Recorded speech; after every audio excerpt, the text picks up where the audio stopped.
शादी की पहली रात मेरे माता पिता ने मुझसे कहा कि रिवाज के अनुसार 1 महीने तक मैं अपनी पत्नी का चेहरा नहीं देख सकता।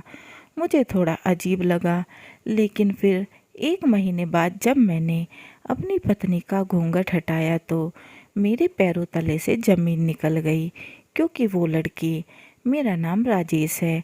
मैं एक मध्यम वर्ग के परिवार से हूँ। मैंने अपने मम्मी पापा को बोल दिया था कि जब तक मेरी अच्छी नौकरी नहीं लगेगी मैं शादी नहीं करूँगा।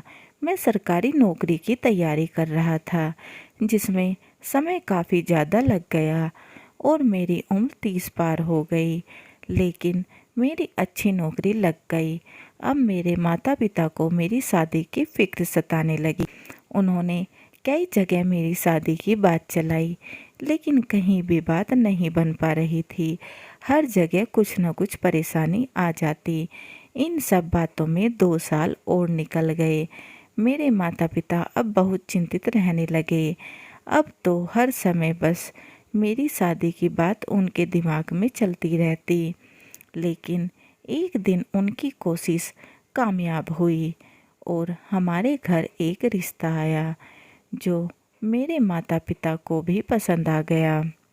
लड़की गरीब घर की थी, लेकिन सुंदर थी। मम्मी पापा ने मुझे लड़की की फ़ोटो दिखाई थी। वो मुझे अच्छी लगी। मैं शहर में नौकरी करता था, तो लड़की और उसके परिवार को मम्मी पापा ही देख कर आए थे। मम्मी ने मुझे भी बुलाया था, लेकिन कुछ काम के कारण मैं आ नहीं पाया था। मम्मी को लड़की पसंद आ गई थी। मम्मी पापा ने कहा कि अब बस शादी जल्दी से करनी है। शादी की तारीख कुछ ऐसी निकल रही थी कि 10 दिन बाद या फिर 1 साल बाद। मेरे माता पिता तो शादी में देर कर नहीं सकते थे, तो 10 दिन बाद की तारीख तय हो गई। इतने कम समय में अब मेरा लड़की देखने जाना मुमकिन नहीं था, इसलिए मैं सीधा शादी के लिए छुट्टी लेकर आ गया। मैं शादी के 4 दिन पहले ही आया था। घर में शादी की तैयारियां जोरों से चल रही थी। बहुत कम समय में सब काम पूरे करने थे और देखते ही देखते शादी का दिन आ गया। शादी वाले दिन हम लोग बारात लेकर लड़की वालों के घर पहुँचे। वहाँ सबको देखकर मुझे कुछ अजीब सा महसूस हो रहा था। मुझे एक छोटे से कमरे में बिठा दिया गया।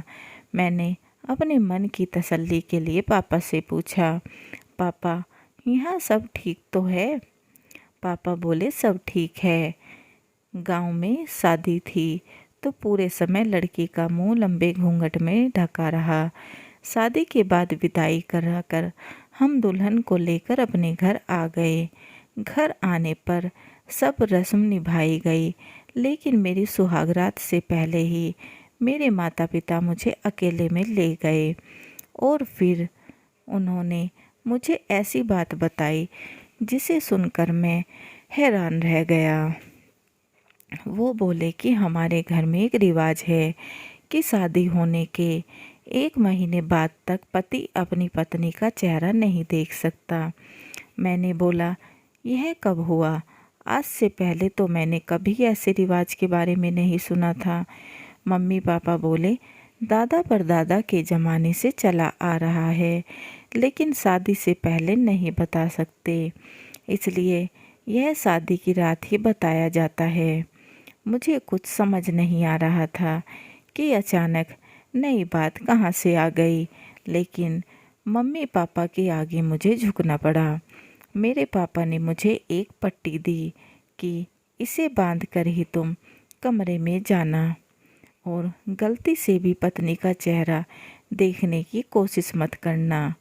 मेरे मन में अब अजीब ख्याल आ रहे थे, लेकिन मजबूरी में सब करना पड़ रहा था, क्योंकि जिस तरह से मेरे माता पिता मुझे समझा रहे थे, उनके चेहरे पर मुझे घबराहट सी नज़र आ रही थी और मैं वो पट्टी लेकर कमरे में चला गया। मैंने जाकर कमरे का दरवाज़ा बंद किया। मेरी पत्नी बिस्तर पर लंबा घूंघट किए बैठी थी। अभी मैंने पट्टी आँखों पर नहीं बांधी थी। मैं पत्नी के पास गया। वो मेरे जाते ही बोली, आपको ससुर जी और सासू माँ ने रिवाज के बारे में बता दिया है। मैंने हैरानी से पूछा, उन्होंने तुम्हें भी बताया है? वो बोली, हाँ, मुझे भी उन्होंने कहा है कि कोई गलती नहीं होनी चाहिए। आपको बस 1 महीने तक मेरा चेहरा नहीं देखना है। मेरी पत्नी मेरे सामने थी, लेकिन मैं उसका चेहरा नहीं देख सकता था। मैंने अपनी पट्टी उसे दी और उसकी तरफ पीठ करके बैठ गया। उसने पट्टी मेरी आँख पर कसकर बांध दी। पट्टी बंद जाने के बाद मैंने उसका हाथ अपने हाथ में लिया और करीब आधी रात तक हम बातें करते रहे। मैं उसका चेहरा तो नहीं देख पा रहा था, लेकिन उसका फ़ोटो मैंने देखा था, इसलिए बस मन में कल्पना कर रहा था और बंद आँखों से ही हमारे जीवन की शुरुआत हो गई। दिन में भी मेरी पत्नी पूरे समय लंबे घूंघट में रहती थी। शादी के पहले प्यार के बारे में मुझे कुछ नहीं पता था, लेकिन शादी के बाद मुझे अपनी बीवी से प्यार हो गया। मैं बस गिन गिन कर दिन काट रहा था। समय बीतता गया और मेरा प्यार गहरा होता गया। आखिर 1 महीना बीत गया। मैंने अपने माता पिता से कहा कि आज पूरा 1 महीना हो गया है, कुछ और भी रस्म हो तो आज पूरी कर लो। उन दोनों के चेहरे पर एक अजीब सी घबराहट थी। मुझे कुछ समझ नहीं आ रहा था कि मेरे मम्मी पापा ने कुछ जवाब क्यों नहीं दिया। मैंने फिर पूछा कि कुछ बात है क्या, जो आप लोग कुछ अलग सा व्यवहार कर रहे हैं? मम्मी बोली, कुछ नहीं, सब ठीक है। उस कमरे में मैं गया। आज मेरे हाथ में पट्टी का बंधन नहीं था। मेरी पत्नी आज भी लंबा घूंघट किए बैठी थी। मुझे थोड़ा अजीब लगा। मैंने अपनी पत्नी से पूछा, आज ये घूंघट क्यों? वो बोली, मैं आपसे कुछ पूछना चाहती हूँ। मैंने कहा, पूछो। वो बोली, आप मुझसे कितना प्यार करते हैं? मैंने कहा, 1 महीने में तुम्हें पता नहीं चला। फिर वो बोली कि अभी तक आपने मेरा चेहरा नहीं देखा था। अब अगर आपको ऐसा कुछ देखने को मिले जो आपने नहीं सोचा था, तो फिर भी क्या आप मुझसे उतना ही प्यार करेंगे? मुझे उसकी बात बिल्कुल समझ नहीं आ रही थी। मैंने कहा कि तुम कैसी बहकी बहकी बातें कर रही हो? मैं तुमसे नहीं तो किससे प्यार करूँगा? तुम मेरी बीवी हो। वो एकदम से चुप हो गई। फिर इतने इंतज़ार के बाद मैंने उसका घूंघट उठा दिया और घूंघट उठाते ही मेरे पैरों तले से ज़मीन निकल गई। जब मैंने उसका चेहरा देखा, मुझे तो विश्वास ही नहीं हुआ, क्योंकि यह तो वह लड़की थी ही नहीं जिसकी मैंने फ़ोटो देखी थी। मैंने उससे पूछा, तुम कौन हो? वो बोली, मेरी आवाज़ तो आप पहचानते हैं, मैं आपकी पत्नी हूँ। मैंने ज़ोर से चिल्लाकर मम्मी पापा को कमरे में बुला लिया। वो जल्दी से आ गए। मैंने तिलमिलाते हुए मम्मी पापा से कहा, तो आप लोगों ने इसलिए रिवाज के नाम पर मुझसे झूठ बोला।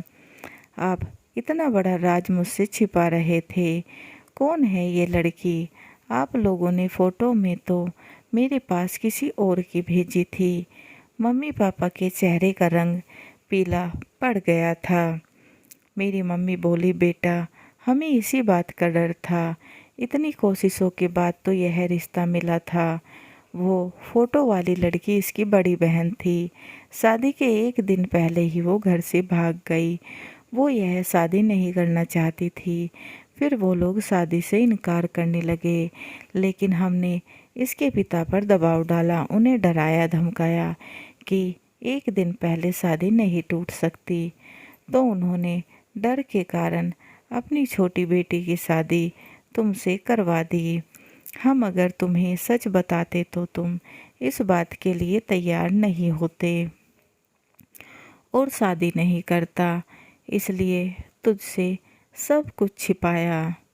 तुम दोनों की गृहस्थी चल जाए इसलिए 1 महीने का रिवाज का नाटक किया ताकि बाद में तू इसे अपना ले। अपनी मम्मी पापा की बातें सुनकर मैं हैरान रह गया।